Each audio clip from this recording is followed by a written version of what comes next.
Welcome students. இந்த online வீடியோவில் நம்ம பார்க்க போகிற டாபிக் கம்ப்யூட்டர் ஆர்கிடெக்சர். ஸோ ஏற்கனவே நம்ம கம்ப்யூட்டர் ஆர்கனைசேஷன் பற்றி ஒரு வீடியோ பண்ணியிருக்கோம். அதில் பேசிக் பார்ட்ஸ் ஆஃப் கம்ப்யூட்டர் சிஸ்டம், அதாவது இன்புட்டு, ப்ராசஸிங் யூனிட்டு அண்ட் ஃபைனலாக அவுட்புட் பற்றி நம்ம டிஸ்கஸ் பண்ணியிருப்போம். ஓகேங்களா? அண்ட் ஒவ்வொரு யூனிட்டுக்கு உண்டான எக்ஸாம்பிள்ஸ் பற்றியும் பார்த்துருக்கோம். சரி, இந்த டாபிக் நம்ம பார்க்க போகிறது கம்ப்யூட்டர் ஆர்கிடெக்சர். இது கொஞ்சம் பெரிய டாபிக், அதனால் இதையே நான் 2 வீடியோவாக ஸ்ப்ளிட் பண்ணியிருக்கேன். ஸோ இந்த video part 1 of computer architecture. Okay, so இதில் நம்ம ஃபஸ்ட்டு பார்க்க போகிறது என்னென்னா ப்ராசஸர். ஸோ இப்போ கம்ப்யூட்டரில் பார்த்தீங்கன்னா சென்டரில் நீங்கள் ஓப்பன் பண்ணி பார்த்தீங்கன்னா சிலிக்கானால் செய்யப்பட்ட ஒரு ஃபேப்ரிகேட்டட் சிப் இருக்கும். ஸோ அந்த சிலிக்கான் சிப்புக்கு மேலே தான் நிறையா எலக்ட்ரானிக் எலமெண்ட்ஸ் எல்லாத்தையும் ஒன்றா இன்டகிரேட் பண்ணி வச்சுருக்கிறத நீங்கள் பார்த்துருப்பீங்க, ரைட்டா? ஸோ அந்த சிலிக்கான் சிப் இருக்குது இல்லையா, அதுதான் கம்ப்யூட்டரில் நடக்கக்கூடிய வேரியஸ் ஆப்ரேஷன்ஸை கண்ட்ரோல் பண்ணும், ரைட்டுங்களா? ஸோ அந்த சிப்பை தான் நம்ம ப்ராசஸர் அப்படிங்கிறோம். ஸோ ப்ராசஸருக்கு என்ன டெஃபினிஷன் சொல்லியிருக்காங்கன்னு பாருங்கள். It is a control unit of computer fabricated by using silicon chip which will control ALU operations and also help the computer to communicate with other peripheral devices. Okay, so இந்த chip நம்ம operations மட்டும் perform பண்ணுறதுக்கு கிடையாது, அது போக அந்த computer வேற சில பெரிஃபரல் காம்போனன்ட்ஸோட கம்யூனிகேட் பண்ணுறதுக்காகவும் இந்த ப்ராசஸர் அப்படிங்கிற காம்போனண்ட்டை நம்ம யூஸ் பண்ணலாம். ஓகேங்களா? சரி, இப்போ இந்த பார்ட்ஸ், ப்ராசஸருடைய இம்பார்ட்டன்ட் பார்ட்ஸ் என்னென்ன? Number 1 arithmetic and logic unit. So அது ஏல் ஆப்ரேஷன்ஸ் பெர்ஃபார்ம் பண்ணுறதுக்காக யூஸ் ஆகுதுன்னு தெரியும். செகண்ட் 1 டேட்டா ஸ்டோரேஜுக்காக பயன்படுத்தக்கூடிய ரெஜிஸ்டர்ஸ். ஓகே, நம்ம இன்புட் அவுட்புட் எல்லாத்தையும் ஸ்டோர் பண்ணுறதுக்காக அண்ட் இன்டர்மீடியட் ரிசல்ட்டையும் ஸ்டோர் பண்ணுறதுக்காக ரெஜிஸ்டர்ஸ் யூஸ் ஆகுது, ரைட்? அடுத்து அரேஸ். அரேஸ்னா என்ன? It is a group of memory. ஓகேங்களா? நமக்கு இப்போ டேட்டாவுடைய சைஸ் எவ்வளோ அப்படிங்கிறது தெரிஞ்சால் அந்த ப்ரோக்ராம் எக்ஸிக்யூட் பண்ணுறதுக்கு முன்னாடியே அந்த டேட்டாவுக்கு உண்டான ஸ்பேஸை நம்ம அலோகேட் பண்ணலாம். ஸோ அப்படி ஸ்பேஸ் அல்லது மெமரி அலோகேட் பண்ணி வச்சிருக்கக்கூடிய ரெஜிஸ்டர்ஸை தான் நம்ம அரேஸ் அப்படிங்கிறோம். ஓகே, ஸோ ரெஜிஸ்டர்ஸ் அப்படின்னா குரூப் ஆஃப் மெமரி தான். அதே இது group of memory with fixed size, okay, அப்படின்னாக்கா அதுக்கு பேர் அரேஸ் அப்படிம்பாங்க. Then last part control unit, program எக்ஸிக்யூஷனை கண்ட்ரோல் பண்ணக்கூடிய ஒரு பார்ட் இது. ஓகேங்களா? சரி, அடுத்து டிஃப்ரெண்ட் டேர்ம்ஸ் போகிறதுக்கு முன்னாடி ஒரு விஷயம் ஞாபகம் வச்சுக்கோங்க. Order in which computer will perform its task. ஒரு கம்ப்யூட்டர் ப்ராசஸரில் எந்த ஆர்டரில் டேட்டா எக்ஸிக்யூட் ஆகும், எப்படி அது ஆப்ரேட் ஆகும்னாக்க, first the data is fetched. அதுக்கப்புறம் அந்த ஃபெட்ச் பண்ண டேட்டாவை கம்ப்யூட்டர் லாங்குவேஜுக்கு மாற்றுவோம். அதுக்கப்புறம் அந்த டேட்டாவை எக்ஸிக்யூட் பண்ணுவோம், ரைட்டுங்களா? ஸோ அப்போ இந்த சைக்கிள் எப்படி ஆப்ரேட் ஆகுதுன்னா fetch, decode and execute. accepting the input data, converting the data into suitable computer format and finally executing the decoded data. முடிஞ்சுங்களா? So fetch, decode and execute, இந்த ஆர்டரில் தான் ஒரு ப்ராசஸர் தன்னுடைய வேலையை செய்யும். இது இம்பார்ட்டண்ட்டான ஒரு பாயிண்ட், ஞாபகம் வச்சுக்கோங்க, ரைட்? அடுத்து டிஃபரெண்ட் டேர்ம்ஸ் இன் ப்ராசஸர் பார்க்க போகிறோம். அதில் ஃபர்ஸ்ட் டேர்ம் இன்ஸ்ட்ரக்ஷன் செட். அப்படின்னா என்ன? அதாவது a set of instruction, okay, which a processor can understand. நம்ம சொல்லக்கூடிய மொழியில் அதுக்கு புரியாது, அதுக்குன்னு தனியாக நம்ம ஒரு மொழியில் ப்ரோக்ராம் அடிக்கணும். அதைத்தான் நம்ம என்ன சொல்கிறோம்னா ஏஎல்பி அப்படிங்கிறோம், அசம்பிளி லாங்குவேஜ் ப்ரோக்ராம் அப்படிம்பாங்க. அதைத்தான் ப்ராசஸரால் புரிந்து கொள்ள முடியும். ஓகேங்களா? ஸோ அந்த அசம்பிளி லாங்குவேஜ் ப்ரோக்ராமுக்கு இன்னொரு பேர் தான் instruction set. A set of instruction that a processor can understand is called instruction set. Second one, bandwidth. Bandwidthனா என்ன? அதாவது number of bits that can be processed by using single instruction. ஒரு இன்ஸ்ட்ரக்ஷனில் எவ்வளோ bit வரைக்கும் process பண்ண முடியுமோ அந்த processing கெப்பாசிட்டியை தான் நம்ம பேண்ட்வித் அப்படிங்கிறோம், ரைட்? அடுத்து கிளாக் ஸ்பீட் அல்லது கிளாக் ரேட்டு. அப்படின்னா என்ன? ஒரு செகண்டில் எத்தனை நம்பர் ஆஃப் ஆப்ரேஷன்ஸ் ஒரு கம்ப்யூட்டர் பெர்ஃபார்ம் பண்ணுமோ அதைத்தான் நம்ம பேண்ட்வித் அப்படிங்கிறோம். ஸோ பொதுவாக நீங்கள் எலக்ட்ரிக்கல் எலக்ட்ரானிக் சர்க்யூட்ஸ் டிசைன் பண்ணுறப்ப என்ன சொல்வீங்க? பேண்ட்வித்னா it is range of frequency அப்படிம்பீங்க இல்லையா? ஆனால் இங்கே கம்ப்யூட்டர் ப்ராசஸரை பொறுத்தவரை பேண்ட்வித்னா number of operations that can be performed in 1 second. அந்த clock speed, number of operations in 1 second, அதுக்கு இன்னொரு பேர் தான் கிளாக் ரேட் அப்படிங்கிறாங்க, ரைட்? இந்த கிளாக் ரேட்டை இண்டிகேட் பண்ணுறதுக்கு நம்ம யூஸ் பண்ணக்கூடிய unit megahertz or gigahertz. Okay, ரெண்டுமே கரெக்ட் யூனிட் தான், ரைட்? அடுத்ததுமா வேர்ட் லென்த்னா என்ன? Processing capacity of a processor, அதுக்கு பேர் தான் நம்ம வேர்ட் லென்த்துங்கிறோம். சில ப்ராசஸர் பார்த்தீங்கன்னா 8-bit டேட்டாவை ப்ராசஸ் பண்ணும், சிலது 16-bit டேட்டா, சிலது 32, சிலது 64 இப்படி போயிட்டே இருக்கும்ல. ஸோ எவ்வளவு டேட்டா அல்லது பிட்ஸை வந்துட்டு ஒரு டயத்தில் எக்ஸிக்யூட் பண்ண முடியுமோ அந்த ப்ராசஸிங் கெப்பாசிட்டியை தான் நம்ம இங்கே வேர்ட் லென்த் அப்படிங்கிறோம். ஓகே, ஃபார் எக்ஸாம்பிள் இப்போ ப்ராசஸர்லேயே பார்த்தீங்கன்னா 8085 ஒன்று இருக்குது, அது 8-bit டேட்டாவை ப்ராசஸ் பண்ணும். 8086 ஒன்று இருக்குது, அது 16-bit டேட்டாவை ப்ராசஸ் பண்ணும். இதுக்கு பேர் தான் வேர்ட் லென்த். ரைட், அடுத்து டேட்டா டைப் அப்படின்னா என்ன? So input format in which data is fed to the processor. So அந்த இன்புட் நம்ம கொடுக்கக்கூடிய விதம் இருக்கு இல்லையா, அந்த ஃபார்மேட்டை தான் நம்ம டேட்டா டைப் அப்படிங்கிறோம். அண்ட் பெரும்பாலும் நம்ம யூஸ் பண்ணக்கூடிய டேட்டா டைப் பைனரி யூஸ் பண்ணலாம், அல்லது பைனரி கோடட் டெசிமல் யூஸ் பண்ணலாம், அல்லது ஆஸ்கிம்போம் இல்லையா. ஆஸ்கியுடைய எக்ஸ்பான்ஷன் என்ன? American standard code for information interchange. இதான் ஆஸ்கியுடைய எக்ஸ்பான்ஷன். ஸோ அதுவும் பயன்படுத்தலாம். ஸோ இதெல்லாம் டேட்டா டைப்புக்கு உண்டான சில எக்ஸாம்பிள் ஃபார்மேட்ஸ் நான் கொடுத்துருக்கேன். ரைட்மா, அடுத்து ப்ராசஸருடைய டைப்ஸ் என்னென்ன அப்படின்னு பார்க்க போகிறோம். Number 1 risk, RISC. ரிஸ்க்னா என்ன? இன்னொன்று, நீங்கள் கம்ப்யூட்டரை பொறுத்தவரை சில அப்ரிவியேஷன்ஸ் விரிவாக்கம்லாம் ஞாபகம் வச்சுக்கணும். அதை நான் தனியாக ஒரு வீடியோவில் வந்துட்டு போட போகிறதில்ல. ஒவ்வொரு டாபிக் பார்க்குறப்பே அதுக்குள்ளேயே இம்பார்ட்டன்ட் அப்ரிவியேஷன்ஸ்லாம் வந்துடும். ஸோ அதெல்லாம் பார்த்து கொஞ்சம் மைண்டில் ஏற்றி வச்சுக்கோங்க. ஸோ இங்கே ஃபஸ்ட்டு ப்ராசஸர் ரிஸ்க். ரிஸ்குடைய expansion reduced instruction set computer அப்படிம்பாங்க. அப்படின்னா என்ன? It can process very low amount of data in more time. அதிகமான டைம் எடுத்துக்கிறோம், அதே மாதிரி கம்மியான டேட்டாவை தான் ப்ராசஸ் பண்ண முடியும். அதுக்கு பேர் தான் ரிஸ்க் ப்ராசஸர் அப்படிம்பாங்க. இதுக்கு எக்ஸாம்பிள் பவர் PC 601, 604. ஓகே, இதெல்லாம் எக்ஸாம்பிள்ஸ். அடுத்து சிஸ்க்னா காம்ப்ளெக்ஸ் இன்ஸ்ட்ரக்ஷன் செட் கம்ப்யூட்டர் அப்படிம்பாங்க. ஸோ இது என்ன?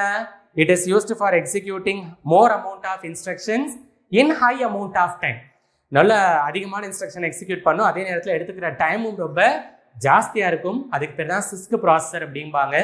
இதுக்கு எக்ஸாம்பிள்ஸ் IBM 370 அண்ட் Intel 80486. இதெல்லாம் எக்ஸாம்பிள்ஸ். இதில் நீங்கள் எக்ஸ்பான்ஷன் கம்ப்யூட்டர் ஸ்டூடெண்ட்ஸ்க்கு நல்லாவே தெரியும். IBMனா என்ன? இன்டலெக்சுவல் பிஸ்னஸ் மெஷின் அப்படிம்பாங்க. இன்டெல்னா என்ன? இன்டர்நேஷ்னல் எலக்ட்ரானிக்ஸ் அப்படிம்பாங்க. ஓகே, இதான் எக்ஸ்பான்ஷன். ரைட்மா, அடுத்து SRனா ஸ்பெஷல் ப்ராசஸர் அப்படிம்பாங்க. Okay, special processor.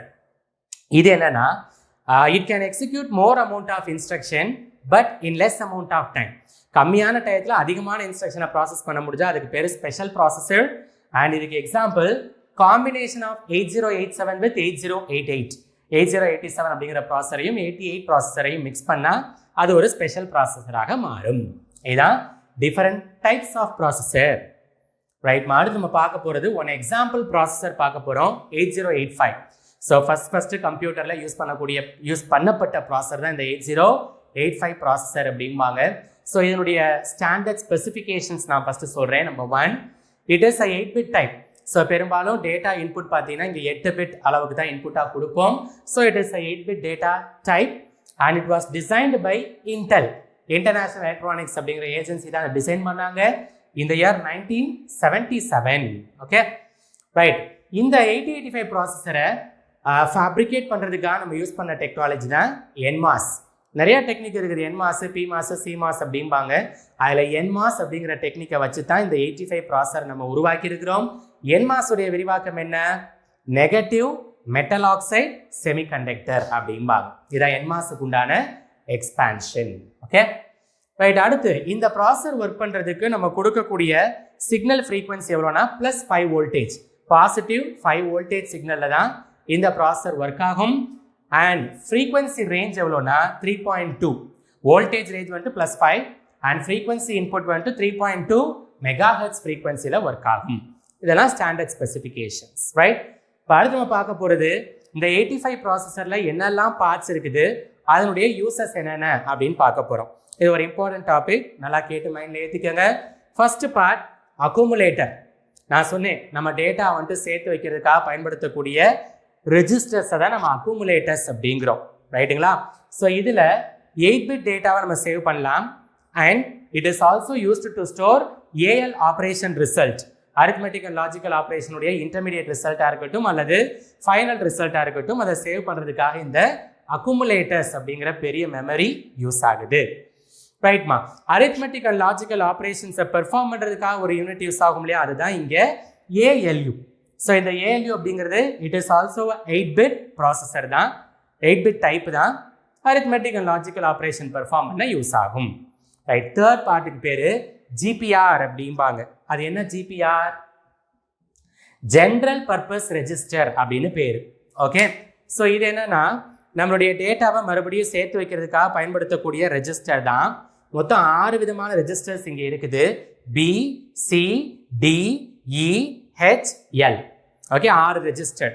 இந்த 6 ரெஜிஸ்டரில் ஒவ்வொன்றும் பார்த்தீங்கன்னா 8-bit டேட்டா அளவுக்கு தான் சேவ் பண்ண முடியும். Okay, so it is having 6 number of 8-bit data type registers. ஓகேங்களா? ஒருவேளை இப்போ நம்ம 16-bit டேட்டாவை இன்புட்டாக கொடுத்து சேர்த்து வைக்கணும்னு வச்சுக்கோங்க, என்ன பண்ணிக்கலாம், ரெஜிஸ்டர்ஸை பேரிங் பண்ணிக்கலாம். BCயை சேர்த்துடலாம், DA சேர்த்துடலாம், HLS சேர்த்துடலாம். அப்போது 16-bit ரெஜிஸ்டர் டைப்பாக மாறுது. ஆக்சுவலாக 8085 பொறுத்தவரை 8-bit ப்ராசஸர் தான் அது. 16-bit டேட்டாவை சேர்த்து வைக்கணும்னா 2 ரெஜிஸ்டரை ஒன்றா சேர்த்து 16-bit டைப்பாக மாற்றலாம். ஓகேங்களா? ஸோ டக்குன்னு பார்க்கும்போது இது 16-bit ப்ராசஸர்னு சொல்லிடாதீங்க, 8-bit ப்ராசஸர் தான். பட் டேட்டாவை சேவ் பண்ணுறதுக்கு ரெஜிஸ்டரை பேர் பண்ணும் பொழுது 16-bit டேட்டாவாக அது மாற்றப்படலாம். ஓகேங்களா? சரி, அடுத்தது PC. இதெல்லாம் இம்பார்ட்டன்ட் பாயிண்ட்ஸ் ஞாபகம் வச்சுக்கோங்க. PCனா என்ன? ப்ரோக்ராம் கவுண்டர் அப்படிம்பாங்க. ஓகே, ஸோ இந்த ப்ரோக்ராம் கவுண்டருடைய வேலை என்ன? இப்போ நம்ம ஒரு 10 இன்ஸ்ட்ரக்ஷன் வந்துட்டு இன்புட்டாக கொடுக்குறோன்னு வச்சுக்கோங்க. ஒரு இன்ஸ்ட்ரக்ஷனை வந்துட்டு வாங்கி அதை டீகோட் பண்ணி எக்ஸிக்யூட் பண்ணிவிட்டு அடுத்த இன்ஸ்ட்ரக்ஷனை வாங்கி டீகோட் பண்ணி எக்ஸிக்யூட் பண்ணிகிட்டே போக டைம் ஜாஸ்தியாக இருக்கும். அப்போ இந்த டயத்தை வந்துட்டு குறைக்கணும்னா நீங்கள் என்ன பண்ணுவீங்க, ஒரு டேட்டாவை எடுத்து எக்ஸிக்யூட் பண்ணுற டயத்தில் அடுத்த டேட்டாவை எடுத்து ரெடியாக வைக்கணும் இல்லையா? இந்த ப்ராசஸ்க்கு பேர் தான் பைப்லைனிங் அப்படின்னு பேர். A process of fetching the next instruction when the current instruction is under execution. Okay, ஒரு இன்ஸ்ட்ரக்ஷன் வந்துட்டு எக்ஸிக்யூட் ஆகிட்டு இருக்கும் பொழுது அடுத்த இன்ஸ்ட்ரக்ஷனை எடுத்து ரெடியாக வச்சா அந்த ப்ராசஸ்க்கு பேர் பைப்லைனிங் அப்படின்னு பேர். ஸோ இந்த பைப்லைனிங்கை சப்போர்ட் பண்ணுறதுக்காக யூஸ் பண்ணக்கூடிய ஒரு பார்ட்டை தான் நம்ம ப்ரோக்ராம் கவுண்டர் அப்படிங்கிறோம். இது பார்த்தீங்கன்னா 16-bit டேட்டா டைப்பாக இருக்கும். ஸோ எது 8-bit எது 16-bitங்கிற கொஞ்சம் ஞாபகம் வச்சுக்கோங்க. PC எப்போவுமே 16-bit டேட்டா டைப். ரைட்மா, அடுத்தது SP. SPனா ஸ்டாக் பாயிண்டர் அப்படிம்பாங்க. அது என்ன ஸ்டாக் பாயிண்டர்? இப்போ நம்ம அடுத்த வீடியோஸில் அரேஸ் பற்றி படிக்க போகிறோம். இப்போ நம்ம டேட்டா வந்துட்டு ஆர்கனைஸ்டாக சேர்த்து வைப்போம் இல்லையா? ஸோ அந்த சேர்த்து வைக்கக்கூடிய மெமரியை தான் நம்ம அரேஸ் அப்படின்னு சொல்கிறோம். ரைட்டுங்களா? சரி, இப்போ இந்த அரேவை என்ன பண்ணலாம், டாப் டு பாட்டம் அல்லது லெஃப்ட் டு ரைட் எப்படி வேணாலும் நீங்கள் அரேஞ்ச் பண்ணலாம். ஓகே, இப்போ நீங்கள் CD டிஸ்க்கு மாட்டியிருப்பீங்க, சென்டரில் ஒரு குச்சி இருக்கும், ஒவ்வொரு CDயாக வந்துட்டு அதுக்குள்ளே போடுவேன். ஸோ கடைசியாக போட்ட டிஸ்க் என்னவோ அதைத்தான் நம்ம ஃபஸ்ட்டு எடுக்க முடியும். கரெக்டுங்களா? ஸோ அப்போ பாட்டம் டு டாப் டேட்டாவை அரேஞ்ச் பண்ணுறீங்க. ரைட்டா? The data which is kept at top it is deleted first. கரெக்டுங்களா? எந்த டேட்டாவை நீங்கள் வெளியே எடுக்க முடியும், கடைசியாக நாங்கள் இன்புட்டாக போட்ட டேட்டாவை தான் வெளியே எடுக்க முடியும். இதுக்கு பேர் தான் ஸ்டாக் அப்படிம்பாங்க. ஸோ ஸ்டாக்குங்கிறது ஒன்றும் இல்லை, it is a type of array in which data is stored one above the another. Okay, the last data which is inserted into the stack will be deleted first. ஓகேங்களா? சரி, அப்போ இந்த ஸ்டாக்ல டேட்டாவை insert பண்றீங்க, delete பண்றீங்க. Insert பண்ற ஆபரேஷனுக்கு பேரு புஷ்ம்பாங்க, delete பண்ற ஆபரேஷனுக்கு பேரு பாப்பும்பாங்க. ஸோ அப்போ புஷ் அண்ட் பாப் ஆபரேஷனுக்காக பயன்படுத்தக்கூடிய ஒரு பார்ட்டை தான் நம்ம ஸ்டாக் பாயிண்டர் அப்படிங்கிறோம். புரியுதா? இந்த ஸ்டாக் பாயிண்டரும் பார்த்தீங்கன்னா 16-bit. Okay, 16-bit data type தான். ரைட்மா, அடுத்தது TR, டெம்பரரி ரெஜிஸ்டர் அப்படிம்பாங்க. பொதுவாக அரித்மெட்டிக் அண்ட் லாஜிக்கல் ஆப்ரேஷன் பண்ணுறப்ப அந்த ரிசல்ட்டை சேவ் பண்ணுறதுக்காக நீங்கள் அக்குமுலேட்டர்ஸ் யூஸ் பண்ணுறீங்கல்ல, ஒருவேளை இன்டர்மீடியேட் ரிசல்ட் நிறையா வந்தால் அந்த டயத்தில் சேர்த்து வைக்கிறதுக்காக பயன்படுத்தக்கூடிய ஒரு தற்காலிக மெமரி. ஸோ அதைத்தான் நம்ம டெம்பரரி ரெஜிஸ்டர் அப்படிங்கிறோம். இது வேறு 8-bit டேட்டாவாக தான் இருக்கும். இன்டர்மீடியேட் ரிசல்ட் தானே அப்படிங்கிறப்ப 8-bit டேட்டா போதும், 16-bit அளவுக்கு தேவைப்படாது. ரைட், அடுத்து FRனா ஃப்ளாக் ரெஜிஸ்டர் அப்படிம்பாங்க. இப்போ நீங்கள் இன்புட் கொடுக்குறீங்கல்ல கம்ப்யூட்டர் ப்ராசஸருக்கு, அந்த இன்புட்டுடைய நேச்சரை இண்டிகேட் பண்ணக்கூடிய ஒரு பார்ட், அதைத்தான் நம்ம ஃப்ளாக் ரெஜிஸ்டர் அப்படிங்கிறோம். இதில் என்னெல்லாம் இருக்குதுன்னு பாருங்களேன். ஃபர்ஸ்ட் வந்துட்டு எஸ் ஃப்ளாக். எஸ்னாக்க சைன் ஃப்ளாக் அப்படிம்பாங்க. ஓகே, நான் கொடுக்கக்கூடிய இன்புட் வந்துட்டு மேபி பாசிட்டிவாக இருக்கலாம் அல்லது நெகட்டிவாக இருக்கலாம். Okay, so positive or negative type of input அப்படிங்கிறத இண்டிகேட் பண்ணுறதுக்கு தான் இந்த எஸ் சைன் ஃப்ளாக் யூஸ் ஆகுது. இதில் S0ன்னு வச்சிங்கன்னா பாசிட்டிவ் நம்பர்னு அர்த்தம், S1 இருந்ததுன்னா நெகட்டிவ் இன்புட்னு அர்த்தம். ப்ளஸ்ஸாக இருக்கலாம் அல்லது மைனஸாக இருக்கலாம். ரைட். அடுத்து இசட் ஃபிளாக். இசட்னா என்னன்னா ஜீரோ ஃபிளாகும்பாங்க. இப்போ நீங்கள் ரெண்டு பைனரி டேட்டாவை மைனஸ் பண்ணும் பொழுதோ அல்லது டிவிஷன் பண்ணும் பொழுதோ ரிமைண்டர் ஜீரோ வரலாம்.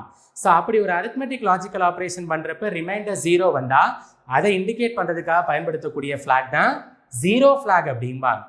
சரி, இப்போ அதே மாதிரி நீங்கள் அடிஷன் அல்லது மல்டிப்ளிகேஷன் பண்ணுறப்ப கேரி வரும்ல, அந்த கேரியை இண்டிகேட் பண்ணுறதுக்காக பயன்படுத்தக்கூடிய ஃபிளாக் தான் கேரி ஃபிளாக் அப்படிம்பாங்க. சரி, ஒருவேளை காம்ப்ளெக்ஸ் அடிஷன் அல்லது காம்ப்ளெக்ஸ் மல்டிப்ளிகேஷன் பண்ணீங்கன்னா ஒன்றுக்கு மேற்பட்ட கேரி வரும்ல, ஸோ அந்த டயத்தில் யூஸ் பண்ணக்கூடிய ஃபிளாகை தான் நம்ம ஆக்சிலரி கேரிங்கிறோம். ஸோ எஸ்னா சைன் ஃபிளாக், இசட்னா ஜீரோ ஃபிளாக், சினா கேரி ஃபிளாக், ஏசினா ஆக்சிலரி கேரி ஃபிளாக். லாஸ்ட் பிங்கிறது பேரிட்டி அப்படிம்பாங்க. பேரிட்டினா என்ன? இப்போ நான் வந்துட்டு இன்புட்ஸ் கொடுக்குறேன். ஃபார் எக்ஸாம்பிள் 111 கொடுத்துருக்கேன். இதில் நம்பர் ஆஃப் ஒன்ஸை மட்டும் நீங்கள் எண்ணி பாருங்க. எத்தனை ஒன் இருக்குது? 3, 3 ஒன் இருக்குது. ஸோ அப்போ அது ஆட் நம்பர் தானே. ஸோ நம்பர் ஆஃப் ஒன்ஸ் வந்துட்டு ஆட் நம்பராக இருந்தால் அதுக்கு பேர் ஆட் பேரிட்டி இன்புட் அப்படிம்பாங்க. சரி, ஒருவேளை இப்படி எடுத்துக்கோங்க, 11100. ஸோ இதில் நம்பர் ஆஃப் ஒன்ஸை மட்டும் எண்ணி பார்த்தீங்கன்னா 2 இருக்குதா? 2ங்கிறது ஈவன் நம்பர் தானே. அப்போ இதுக்கு பேர் ஈவன் பேரிட்டி இன்புட் அப்படிம்பாங்க. ஸோ நீங்கள் இன்புட் பிட்ஸ் வந்துட்டு கொடுக்குறீங்க, அதில் எத்தனை நம்பர் ஆஃப் ஒன்ஸ் இருக்குங்கிறத கவுண்ட் பண்ணுறீங்க. அது ஆட் நம்பர்ஸாக இருந்தால் அதுக்கு பேர் odd parity, even number of ones இருந்தால் அதுக்கு பேர் ஈவன் பேரிட்டி. ஸோ இப்படி நம்ம இன்புட்ஸாக கொடுக்குறோம் இல்லையா, அந்த இன்புட்டுடைய நேச்சரை டிட்டர்மைன் பண்ணுறதுக்காக பயன்படுத்தக்கூடிய பேராமீட்டர்ஸ், அதைத்தான் நம்ம என்ன சொல்கிறோம்? ஃப்ளாக் ரெஜிஸ்டர்ஸ் அப்படிங்கிறோம். சரி, அடுத்தது டிசியூ. டிசியுடைய விரிவாக்கம் டைமிங் அண்ட் கண்ட்ரோல் யூனிட் அப்படிம்பாங்க. ஸோ இதில் என்னென்ன இருக்குன்னு நம்ம பார்ப்போம். First one ready, read, right. அதாவது இப்போ நம்ம ஒரு டேட்டாவை ஒரு மெமரியில் போய் சேர்த்து வைக்கிறோம், அதுக்கு பேர் ரீடு. ஏற்கனவே மெமரியில் இருக்கக்கூடிய டேட்டாவை நம்ம வாசிக்கிறோம், அதுக்கு பேர் ரைட்டு. ஸோ இந்த ரீடு ரைட் ஆப்ரேஷனுக்காக யூஸ் பண்ணக்கூடிய சிக்னல் இருக்கு இல்லையா, அதைத்தான் நம்ம கண்ட்ரோல் சிக்னல்ஸ் அப்படிங்கிறோம். புரியுதா? சரி, அடுத்தது S0 S1, அதாவது ஸ்டேட்டஸ் சிக்னல் அப்படிம்பாங்க. நம்ம கம்ப்யூட்டர் ப்ராசஸர் ஒரு ப்ராசஸை செய்யறதுக்கு ரெடியா இருக்குதா இல்லையா, okay, whether our computer is ready to perform a task or not, அதை சொல்றதுக்கு தான் இந்த ஸ்டேட்டஸ் சிக்னல் யூஸ் ஆகுது. இதுல ரெண்டு இருக்குது, ஒன்று S0, இன்னொன்று S1. S0னா என்ன? ப்ராசஸர் இஸ் நாட் ரெடின்னு அர்த்தம். S1னா processor is ready to perform a task அப்படின்னு அர்த்தம். ஸோ ஒரு ப்ராசஸர் ரெடியா இருக்குதா இல்லையாங்கிறத டினோட் பண்றதுக்கு பேர் தான் நம்மளுடைய ஸ்டேட்டஸ் சிக்னல். ரைட். அடுத்தது HLD, HLT. HLDனா என்ன? ஹோல்டு. HLTனா என்ன? ஹால்ட். இப்போ நீங்கள் ஒரு ப்ரோக்ராம் வந்துட்டு எக்ஸிக்யூட் பண்ணுறீங்க. ஸோ அந்த டயத்தில் ஒரு ப்ரோக்ராம்லேருந்து இன்னொரு ப்ரோக்ராமுக்கு உங்களுடைய கண்ட்ரோலை ஷிஃப்ட் பண்ணணும்னு வச்சுக்கோங்க. ஏற்கனவே ரன் பண்ணிட்டு இருக்கிற ப்ரோக்ராமை டெம்பரரியாக ஸ்டாப் பண்ணுவோம்ல. ஸோ அப்போ ப்ரோக்ராமை டெம்பரரியாக ஸ்டாப் பண்ணுறதுக்காக யூஸ் பண்ணக்கூடிய கமாண்டு தான் ஹோல்டு. ஒருவேளை ஒரு ப்ரோக்ராம் கம்ப்ளீட்டாக ரன் ஆயிருச்சு, அப்போ அந்த ப்ரோக்ராம் மட்டும் அடுத்த ப்ரோக்ராம் ஷிஃப்ட் ஆகுமா? ஸோ ஒரு ப்ரோக்ராம் எக்ஸிக்யூஷனை பெர்மனண்ட்டாக ஸ்டாப் பண்ணும் அப்படின்னாக்கா நம்ம யூஸ் பண்ணுற கமாண்டு தான் ஹால்ட்டு. ஸோ சிம்பிளாக சொல்கிறேன், பெர்மனன்ட் ஸ்டாப்பிங் ஆஃப் டேட்டா அதுக்கு பேர் halt, temporary stopping of data அதுக்கு பேர் ஹோல்டு.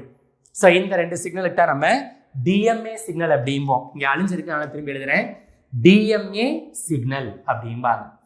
தென் லாஸ்ட் மாதிரி ரீசெட், நம்மளுடைய இன்புட் யூனிட்டை பழைய வேல்யூஸுக்கு ரீசெட் பண்ணுறதுக்காக யூஸ் பண்ணுறது தான் reset signal.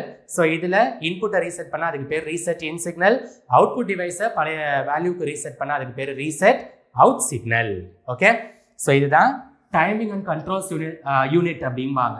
So control signal இருக்குது, ரெடி ஆர் நாட் அப்படிங்கிறத காட்டுறதுக்கு ஸ்டேட்டஸ் சிக்னல் இருக்குது, அண்ட் ப்ரோக்ராம் டெர்மினேஷன் பண்ணுறதுக்கு டிஎம்ஏ சிக்னல் இருக்குது, பழைய வேல்யூக்கு டிவைசஸ் எல்லாத்தையும் ரீசெட் பண்ணக்கூடிய ரீசெட் சிக்னல் இருக்குது. சரி, லாஸ்ட் பார்ட் ஐசியூம்பாங்க. ஐசியூனா என்ன? இன்டென்சிவ் கேர் யூனிட் கிடையாது. இங்கே ஐசியூ அப்படிங்கிறது இன்டரப்ட் கண்ட்ரோல் யூனிட் அப்படிம்பாங்க. அதாவது இன்டரப்ட்னா என்ன? பொதுவாக கம்ப்யூட்டரில் ஒரு ப்ரோக்ராம் எக்ஸிக்யூட் ஆகிட்டு இருக்கும் பொழுது அந்த ப்ரோக்ராம்லேருந்து இன்னொரு ப்ரோக்ராமுக்கு நீங்கள் ஷிஃப்ட் பண்ணுவீங்க இல்லையா? ஸோ இந்த ஷிஃப்டிங் ப்ராசஸ் தான் நம்ம இன்டரப்ட் அப்படிங்கிறோம். ஓகே, ஸோ இந்த இன்டரப்ட் ஃப்ளோவுக்காக பயன்படுத்தக்கூடிய சிக்னல்ஸை தான் நம்ம ICU signals, interrupt control unit signals அப்படின்னு சொல்கிறோம். ஸோ இந்த இன்டரப்ட் கண்ட்ரோல் சிக்னல்ஸ் வந்துட்டு என்னென்ன இருக்குது அப்படின்னு நான் எக்ஸாம்பிள்ஸ் அங்கே போட்டிருக்கேன். இன்டார், RST 5.5, RST 6.5, RST 7.5 and drop. So இப்படி மொத்தம் 5 சிக்னல்ஸ் இருக்குது. இந்த ஒவ்வொரு சிக்னலை பற்றி நான் டீட்டெயிலாக சொல்கிறேன். ஆக்சுவலாக இதுவே ஒரு பெரிய டாபிக் தான், பட் எந்த அளவுக்கு உங்களுக்கு தெரிஞ்சிருக்கணுமோ அந்த அளவுக்கு நான் இந்த வீடியோக்குள்ளே ஷார்ட்டாக சொல்ல பார்க்குறேன். கேட்டு மைண்டில் ஏற்றிக்கங்க. இப்போ இன்டர்நெட் பற்றி நான் சொல்கிறேன். ஒரு மெயின் ப்ரோக்ராம் இருக்குதுன்னு வச்சுக்குவோம். அதில் வந்துட்டு ஒரு 12 லைன் இருக்குது. 5, 6, 7, 8, 9, 10, 11, 12. ஸோ 12 லைன்ஸ் இருக்கக்கூடிய ஒரு மெயின் ப்ரோக்ராம். அதுக்கப்புறம் பக்கத்துலேயே ஒரு சப் ப்ரோக்ராம் இருக்குது. அதில் ஒரு 8 லைன்ஸ் இருக்குன்னு வச்சுக்குவோம். 4, 5, 6, 7, 8. இப்போ என்ன ஆகுது, நம்மளுடைய ப்ரோக்ராம் மெயின் ப்ரோக்ராமுடைய ஃபர்ஸ்ட் லைன்லேருந்து எக்ஸிக்யூஷன் ஆரம்பிக்கும். கரெக்டுங்களா? ஸோ 1ல் ஆரம்பித்து ஃபார் எக்ஸாம்பிள் 3rd லைன் வரைக்கும் போகுதுன்னு வச்சுக்குவோம். இப்போ 3rd லைனுக்கு அப்புறம் 4th லைன் போகிறதுக்கு முன்னாடி நான் சப் ப்ரோக்ராம் எக்ஸிக்யூட் பண்ணி அந்த ரிசல்ட்டை இந்த 4th லைனில் யூஸ் பண்ணணும்னு வச்சுக்கோங்களேன். அப்போ என்ன ஆகும், என்னுடைய கண்ட்ரோல் 3rd லைன்லேருந்து சப் ப்ரோக்ராமுடைய ஃபர்ஸ்ட் லைனுக்கு ஷிஃப்ட் ஆகும். ஸோ இப்படி மெயின் ப்ரோக்ராம் டு சப் ப்ரோக்ராமுக்காக ஷிஃப்ட் பண்ணக்கூடிய சிக்னலை தான் நம்ம இன்டார் அப்படிங்கிறோம். ஓகேங்களா? Main to sub program shifting the control, we are using INTR signal.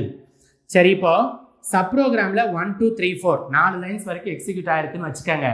அப்புறம் அந்த 4வது லைன்லேருந்து மறுபடியும் எங்கே வரும், மெயின் ப்ரோக்ராமுடைய 4th லைனுக்கு ஷிஃப்ட் ஆகும் இல்லையா?